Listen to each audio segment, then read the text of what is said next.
এ নিয়ে আলোচনার জন্য স্টুডিওতে আছেন সহকর্মী ওয়ালিউল সাকিব। যাচ্ছি তার কাছে। সাকিব, আমরা রিপোর্ট দেখছিলাম যে গ্যাসের দাম যে কমছে, সেখানে এলপি গ্যাসের যে আসলে বাজার এবং গ্রাহকরা বলছেন যে কমলেও দাম আসলে কমে না। প্রকৃত যে অবস্থা সেটি আসলে কি? আচ্ছা, আমি এই বিষয়টি বলার আগে একটু প্রেক্ষাপটটা বলে আসি যে আমরা গত এপ্রিলে দেখেছি যে আসলে জ্বালানি নিয়ে যে বিশ্বের মধ্যে অস্থিরতা তৈরি হয়েছিল যে যুদ্ধ পরিস্থিতির কারণে, তখন আমরা দেখেছি এপ্রিলে কিন্তু 18 দিনের ব্যবধানে দুইবার যে এলপি গ্যাসের দাম বৃদ্ধি হয়েছিল। তখন আমরা দেখেছি আসলে দুই দফায় 599 টাকা আসলে দাম বৃদ্ধি হয়েছিল। তো এটা কিন্তু দেশের ইতিহাসে সর্বোচ্চে পৌঁছেছিল সেই সময়ে এই দামটি। তো এই অনুযায়ী আসলে জুনে এক দফায় আমরা দেখেছি 55 টাকা কমতে, এবং এবার আমরা দেখলাম 357 টাকা কমেছে। তবে এরপরও আসলে দুই দফায় 412 টাকা কমার পরও আমরা দেখছি যে একেবারে পূর্বের যে দামটি ছিল সেখান থেকে কিন্তু এখনও 187 টাকা বেশি দিয়ে কিন্তু যে গ্রাহকদের এলপি যে সিলিন্ডারগুলো কিনতে হচ্ছে। তবে একটু বলতে পারি যে আসলে এই যে প্রতিবার আমরা যে চিত্রগুলো দেখতে পাই যে যেই দামটা কমে সেটির প্রভাব কিন্তু আমরা সহজে বাজারে পড়তে দেখি না, এবং যখন বাড়ে সেটার দাম কিন্তু অনেক দ্রুত আমরা দেখি যে আসলে বাজারে পড়ে যায়। তো আজকে আমরা যেমনটি দেখেছি, আজকে ঘোষণার পর আজকে থেকে কার্যকরের যে ব্যাপারটি ছিল, তবে গ্রাহকরা বলছেন আসলে তারা কিন্তু সরকার নির্ধারিত দামে পাচ্ছেন না। তবে প্রতিবারের মতোই বিক্রেতারা কিন্তু দাবি করছেন যে তারা সরকার নির্ধারিত দামে বিক্রি করছেন, আর কেউ কেউ আশ্বাস দিয়েছেন যে তারা চেষ্টা করবেন সরকার নির্ধারিত দামে যেন গ্রাহকরা এই এলপি গ্যাস বুঝে পায়। সেক্ষেত্রে বিদ্যুতের আমরা দেখি যে ভুতুরে বিল, এবং এটি বহু সময় ধরে অনেক অতীত থেকে এটি চলে আসছে। সেক্ষেত্রে এবার আবার নতুনভাবে গ্রাহকরা দাবি করছেন এরকম বিল তারা পাচ্ছেন যে ব্যবহার যতটুকু করেন তার চেয়েও 3-4 গুণ বেশি। আচ্ছা, এই বিষয়টিতে আমরা যেটি দেখলাম আজকে যে গত জুন মাসে কিন্তু এই বিদ্যুতের দামটি বাড়ানো হয়েছে। তো সেই জায়গা থেকে এখন পর্যন্ত ঠিক ছিল, তবে সাম্প্রতিক এই কিছুদিন ধরে আমরা রাজধানীর বিভিন্ন এলাকায় দেখছি গ্রাহকরা অভিযোগ করছেন যে তাদের ব্যবহার একই পরিমাণ থাকলেও আসলে 2 থেকে 3 গুণ বেশি কিন্তু বিল তাদেরকে দিতে হচ্ছে।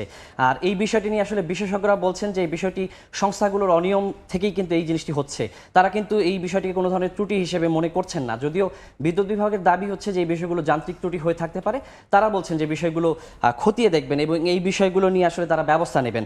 একটু যদি বলি যে আসলে জুনে গ্রাহক পর্যায়ে যে দাম বেড়েছিল, আমরা দেখেছি 1 টাকা 52 পয়সা বৃদ্ধি করা হয়েছিল খুচরা পর্যায়ে প্রতি ইউনিটের দাম। সেটি হচ্ছে, সেক্ষেত্রে আমরা রিপোর্টটা দেখে এসে আলোচনায় আসি। আচ্ছা, সেই বিষয়ে আমি আসলে আরো বিস্তারিত দেখার পরই বলি।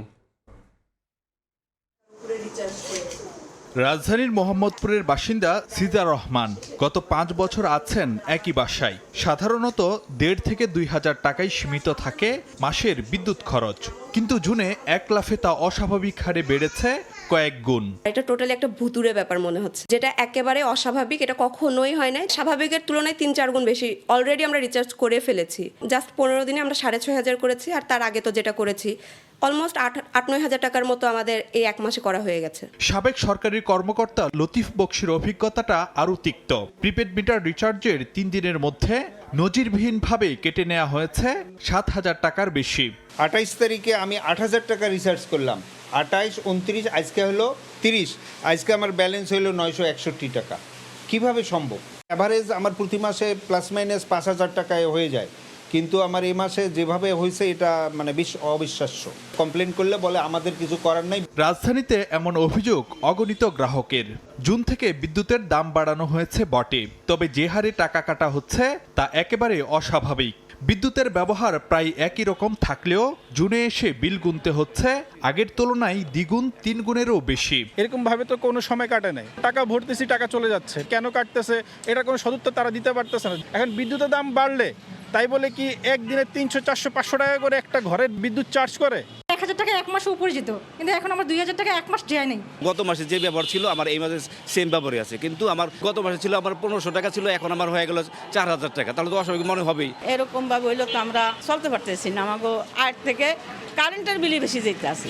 অস্বাভাবিক হারের এই বিদ্যুৎ বিল বিতরণ সংস্থাগুলোর আর্থিক অনিয়মের কৌশল বলে অভিযোগ কারো কারো।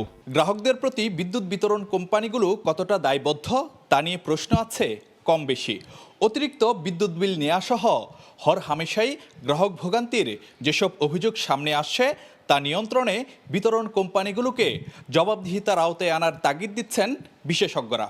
এরা এত বেশি চালাক হয়ে গেছে, ম্যানুয়ালি আগে যে চুরি করতো এখন ডিজিটালি এটা করছে। নোবডি ইজ অ্যাকাউন্টেবল, তাই তো হচ্ছে। কোনো এই ডিজিটাল মিটারের রং প্রোগ্রাম যদি থেকে থাকে অথবা এই ওভার রিডিংয়ের যদি যে জিনিসটা হচ্ছে, এটার জন্য কোনো অফিসারের তো চাকরি যায় নাই, কোনো লাইনম্যান তো শোকজ হয় নাই, কারোই তো কিছু হয় নাই। তো না হলে এটা শাস্তিটা কার হবে? স্টেট মিনিস্টার আছে এখানে, একটা ফুল মিনিস্টার আছে, তো হোয়াট দে আর ডুইং। বিদ্যুৎ বিভাগ অবশ্য বলছে অভিযোগ আমলে নিয়ে প্রয়োজনীয় ব্যবস্থা নিতে বিতরণ কোম্পানিগুলোকে নির্দেশনা দেওয়া হয়েছে। অলরেডি আমরা সব ইউটিলিটিকে বলে দিয়েছি এই বিষয়গুলো সর্বোচ্চ সতর্কতা দিয়ে দেখতে, কোনো গ্রাহকের যদি কোনো হয়রানি হয় তাদেরকে প্রপারলি অ্যাটেন্ড করতে। গ্রাহকদের বিদ্যুৎ অফিসে গিয়ে সরাসরি কিংবা হটলাইনে অভিযোগ জানানোর অনুরোধ করেছে বিদ্যুৎ বিভাগ। ফারুক ভিয়া, রবিন, সময় সংবাদ, ঢাকা। সাকিব, সেক্ষেত্রে আপনি এই রিপোর্টের আগে একটু বলছিলেন, আর যদি একটু বলেন যে আসলে কিভাবে আসলে এটি হয়, আর গ্রাহকদের দাবি তো নিশ্চয়ই সত্য, সেক্ষেত্রে কর্তৃপক্ষ আসলে কি বলছে, আর বারবারই মাঝে মধ্যেই কেন এমন হয়? আমি এক্ষেত্রে একটু দামের কথাটা বলছিলাম কিছুক্ষণ আগেই, সেটি আবার বলতে চাই ভালো করে, যে আমরা দেখেছি সম্প্রতি বিদ্যুতের যে বিলের বাড়ানো হয়েছে সেটি হচ্ছে জুন থেকে কার্যকর হয়েছে। সেক্ষেত্রে আমরা দেখেছি পাইকারিতে প্রতি ইউনিট প্রতি বিদ্যুতের দাম 7 টাকা থেকে 1 টাকা 39 পয়সা বাড়িয়ে 8 টাকা 39 পয়সা নির্ধারণ করা হয়, এবং গ্রাহক পর্যায়ে যে ভোক্তা পর্যায়ে মূলত প্রতি ইউনিট বিদ্যুতের দাম 9 টাকা 11 পয়সা থেকে 1 টাকা 52 পয়সা বাড়িয়ে 10 টাকা 63 পয়সা নির্ধারণ করা হয়। তো এই যে বাড়তি যে বিলটি সেটি কিন্তু আসলে স্বাভাবিকভাবেই খুব বেশি পরিমাণে আসার কথা না, কারণ আমরা যে অভিযোগগুলো গ্রাহক পর্যায়ে দেখতে পেয়েছি যে তারা একই পরিমাণ বিদ্যুৎ ব্যবহার করছেন, কোনো ধরনের যে ব্যবহার তারা বাড়াননি, তারপরেও কিন্তু 2 থেকে 3 গুণ তাদের যে বিলগুলো আসছে। তো সেই জায়গা থেকে আসলে বলা যায় যে বাড়তি বিদ্যুতের চাইতেও কিন্তু বাড়তি বিলের চাইতে অনেক বেশি কিন্তু তাদের বিল গুনতে হচ্ছে। এবং আমরা সেক্ষেত্রে আসলে যে ভুতুরে বিলটা আসে, এটা কর্তৃপক্ষ আসলে কি বলছেন? আচ্ছা, এই বিষয়ে আমি একটু বলছিলাম যে আমরা কিন্তু এইরকম ঘটনা আরও অনেক আগেই দেখেছি, বহুবার কিন্তু আমরা এরকম হতে দেখি। তো বিদ্যুৎ বিভাগ কিন্তু প্রতিবারের মতো এবারও দায়সারা বক্তব্য দিয়েছে। তারা বলছে যে আসলে কোনো যান্ত্রিক ত্রুটির কারণে এমনটা হয়ে থাকতে পারে, কিন্তু বিশেষজ্ঞরা, আমি যেমনটি বলছিলাম, তারা মানতে নারাজ।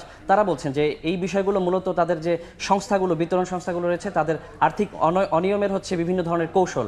আর আমরা প্রতিবারই এই ধরনের যে ভুতুরে বিলগুলো আসতে দেখি, আমরা দেখি যে গ্রাহকদের শত শত কোটি টাকা কিন্তু আসলে হারিয়ে যায়, কিন্তু এই বিষয়ে যথাযথ ব্যবস্থা নিতেও কিন্তু আমরা দেখি না। তো এইবারও কিন্তু আমরা যে আসলে খুব বেশি আশাবাদী হতে পারবো বলে মনে হচ্ছে না। তারপরেও কিন্তু গ্রাহকরা জোর দাবি জানিয়েছেন যেন এই বিষয়ে যথাযথ পদক্ষেপ নেওয়া হয় এবং ভবিষ্যতেও যত কখনো এরকম ভুতুরে বিলের ঘটনা আমরা দেখতে না পাই। সাকিব, অসংখ্য ধন্যবাদ আলোচনায় যুক্ত হওয়ার জন্য। আপনাকে ধন্যবাদ। বিদ্যুতের ভুতুরে বিল এবং এলপি গ্যাসের দাম কমার পর বাজারের কি অবস্থা, এই বিষয়ের বিস্তারিত নিয়ে আলোচনার জন্য স্টুডিওতে যুক্ত হয়েছিলেন সহকর্মী ওয়ালিউল সাকিব।